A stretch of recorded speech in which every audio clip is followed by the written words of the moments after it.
Let's get on with my first guest. He's undoubtedly one of the funniest things to come out of Ireland since the Guinness takeover of distillers. Ladies and gentlemen, please welcome award-winning stand-up comedian Sean Hughes.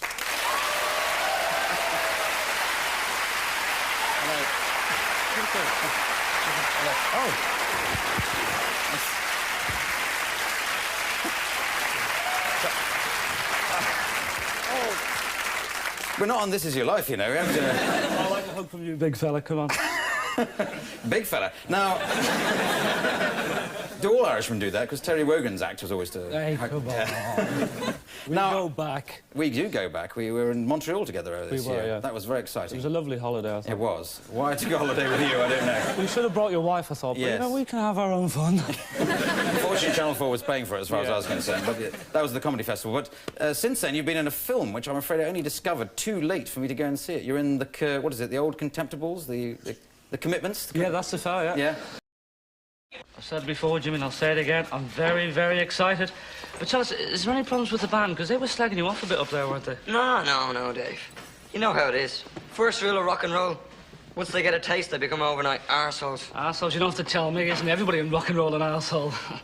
Except for management, that is. Yeah, you just got a BAFTA award recently, didn't you? A few weeks ago, months ago, yes. Because I hope to get an Oscar for my... Now, has anyone seen The Commitments? Yeah! I think it was an Oscar-winning performance. Was it? How much of the... A line. Just one line? Yeah, but it was one of the immortal lines in movie history. But it wasn't a big commitment for you, then? I think it was. No, I know, because, like, it was a big line. Like, you know, you remember your lines from the movies. My line is, I play a guy from a record company, and I go up to the guy in the band and go, hey, you're a great band, I'd really like to sign you up. And no, it was a big commitment. Yeah. I took hours in that dressing room. I was there going, you know, because it's all how you say it. I was going, hey, you're a great band, I'd really like to sign you up. Could have done it like that, but I didn't. I decided to go, hey, you're a great band, I'd really like to... We had to have that out, actually. Yeah. But there was a lot of improv. I was allowed to improvise around that line as well, yeah. actually. So. There was a method, a lot of method acting, actually. It was lovely. So has it given you a taste for acting in the movies? Do you have to do some more? Yeah, I love hanging around in the cold for 12 hours a day. It's I'm sorry we've treated you rather badly on this show as well. It was only 7 hours, that was nice. Yeah. I mentioned your... Sorry, is it a portable shell, or was it... No, I think I've been ripped off, actually. I can't hear the sea. Because you always get them at the seaside, and of course you hear the sea. It's bloody just there, isn't it? Anyway, now, I mentioned your Irish roots, which you come from Dublin.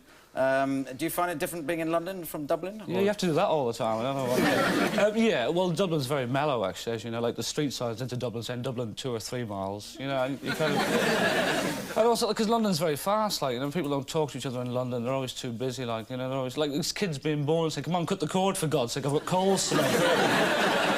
Slight difference there of life. Yeah, but you've enjoyed creating your career as a stand-up comedian. You're appearing in London soon. Yeah, I'm doing well, actually, I'm appearing in Dublin as well. I'm doing the big one in Dublin just before Christmas, and then... What's the big one in Dublin? You don't know? No. Well, it's not really up to me. Oh, well, it's like, no, I think we should... No, the big one, OK? Yeah. No, it means a big theatre rather than a small theatre. I'm doing the middle... So there's only 2 theatres in Dublin, is there? The big one and the wee one. No, there's a middle one as well, actually, see? Yeah. No, because it is cultural city of Europe, though, so they've put in a middle one, actually, for the year.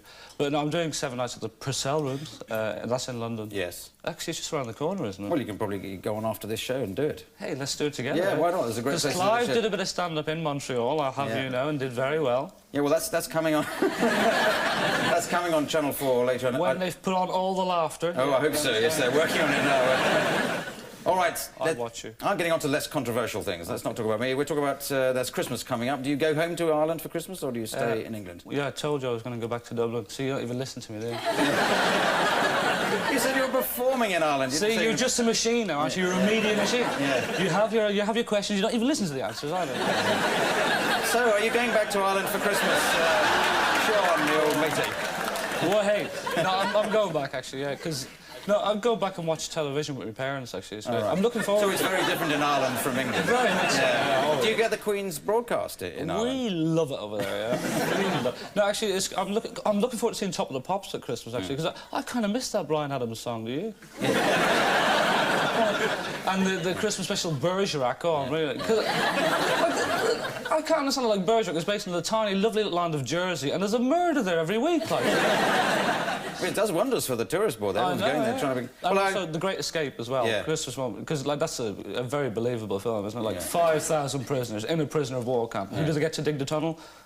I don't know. Who did they get the big... Charles Bronson, the one who's claustrophobic. Oh.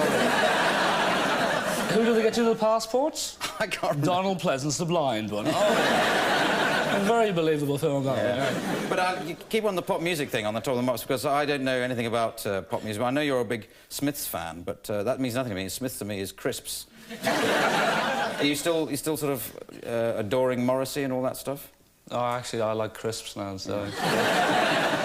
Well, they split up when the blue bag's on his own way, but well, musical difference. When the crunch came, they just couldn't work together. Yeah, I'll leave the puns to you, Clive, that's no problem. Well, I'll leave you, Sean. I'll do the subtle stuff. Yeah.